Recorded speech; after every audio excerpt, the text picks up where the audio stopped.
Pernah gak sih kamu dengar sebuah cerita yang udah bertahan saking lamanya, sampai-sampai batas antara fakta dan fiksi itu jadi bener-bener kabur?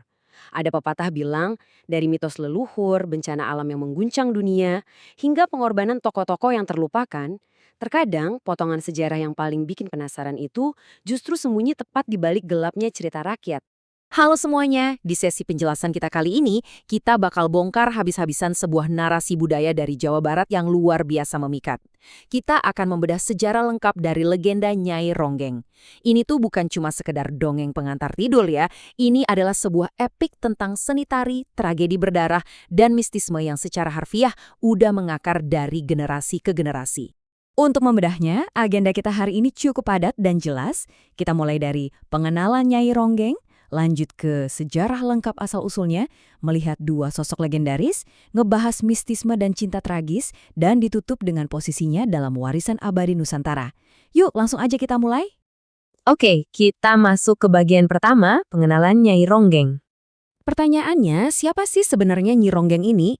Nah, secara budaya, istilah ronggeng itu merujuk pada penari tradisional yang bakatnya emang luar biasa. Tapi, kalau kita masuk ke dalam lanskap legenda Jawa Barat, sosok ini berubah jadi sesuatu yang jauh-jauh lebih kompleks. Daya tariknya itu bukan cuma dari wajah cantik atau gerakan tariannya yang luas, tapi karena sosok ini selalu lekat dengan unsur-unsur mistis dan ujung-ujungnya kisah cinta yang sangat tragis. Campuran antara indahnya seni dan rasa sakit inilah yang bikin karakternya nancep banget di ingatan kolektif masyarakat sana. Lanjut ke bagian 2, ini dia intinya. Sejarah lengkap asal-usul. Coba kita tarik waktu ke belakang untuk melihat gimana sejarah lengkap ini kebentuk. Berabad-abad yang lalu, kisah ini beneran berakar dari realitas para penari tradisional yang sering keliling bikin takjub warga pedesaan. Terus, seiring berjalannya waktu, latar belakang mereka ini dihantam sama realitas yang super kelam. Ada era tragedi yang isinya tuh perang, bencana alam, sampai pengkhianatan yang menyakitkan. Makanya, kalau kita lihat hari ini, para penari tersebut nggak lagi diingat sebagai manusia biasa. Mereka udah abadi jadi sosok supranatural. Bahkan, makam-makamnya pun sampai sekarang sangat dikeramatkan. Nah, sekarang kita geser ke bagian ketiga, dua sosok legendaris. Yang bikin mitos ini makin seru adalah gimana ceritanya tuh bisa beda-beda tergantung daerahnya. Kayak bercabang gitu loh. Di wilayah Kuningan, masyarakatnya punya sosok Nyi Ratna Herang yang kisahnya udah jadi identitas budaya di sana. Di sisi lain, kalau kita ke Pangandaran yang vibes-nya lebih pesisir, mereka punya legenda Nyi Ronggeng Sabella. Ini bukti nyata kalau yang namanya cerita rakyat itu nggak kaku. Dia hidup, bernafas, dan ikut beradaptasi sama masyarakat lokal, melahirkan dua legenda yang beda banget dari satu akar cerita yang sama. Masuk ke bagian keempat, mistisme dan cinta tragis. Kenapa sih cerita ini bisa awet sampai sekarang? Jelas, karena ada aura gaibnya yang kental banget. Nyi Ronggeng itu sering banget digambarkan punya daya pikat supranatural yang bisa bikin siapa aja bertekuk lutut.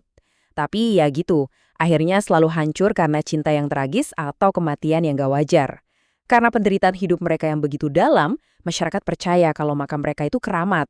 Penduduk sekitar yakin banget kalau arwah penari ini gak pernah pergi, malah berubah punya kekuatan gaib.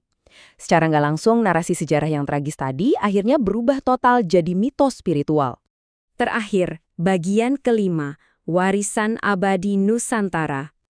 Kalau kita mau lihat gambaran besarnya, kisah Nyai Ronggeng ini sebenarnya cuma satu kepingan puzzle dari luasnya dunia folklore Nusantara kita. Coba deh kita bandingin. Di Jawa Barat ada mitos penari tragis ini kan? Nah, di Jawa Timur kita punya legenda Gunung Kawi yang super terkenal dengan misteri pesugihannya. Geser ke Jawa Tengah, ada Kawah Sikidang yang ngegabungin fenomena alam sama cerita rakyat. Bahkan nyebrang pulau ke Kalimantan Tengah, ada kisah epik leluhur kayak Bawi Kuyu. Semuanya itu sebenarnya punya fungsi yang sama, pakai cerita, tragedi, dan hal mistis buat ngejelasin sejarah dan dunia di sekitar mereka. Keren banget kan?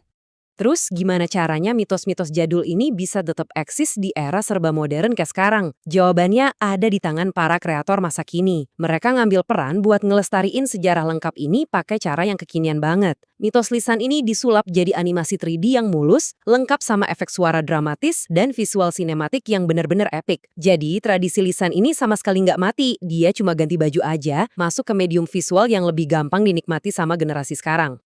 Jadi, sebelum kita tutup pembahasan ini, coba deh pikirin baik-baik. Setelah kita lihat sejarahnya, variasinya, sampai ke unsur mistisnya, Apakah kisah Nyai Ronggeng ini beneran murni cuma dongeng dramatis dari masa lalu aja? Atau jangan-jangan di balik semua tragedi dan mitos itu, ini adalah gema abadi dari pengorbanan nyata orang-orang yang udah lama dihapus dari buku sejarah kita. Batas antara mitos dan kenyataan itu kadang tipis banget. Terima kasih udah ngikutin penjelasan ini sampai akhir, dan selalu ingat buat terus nanyain apa yang sebenarnya tersembunyi di balik cerita-cerita di sekitar kita.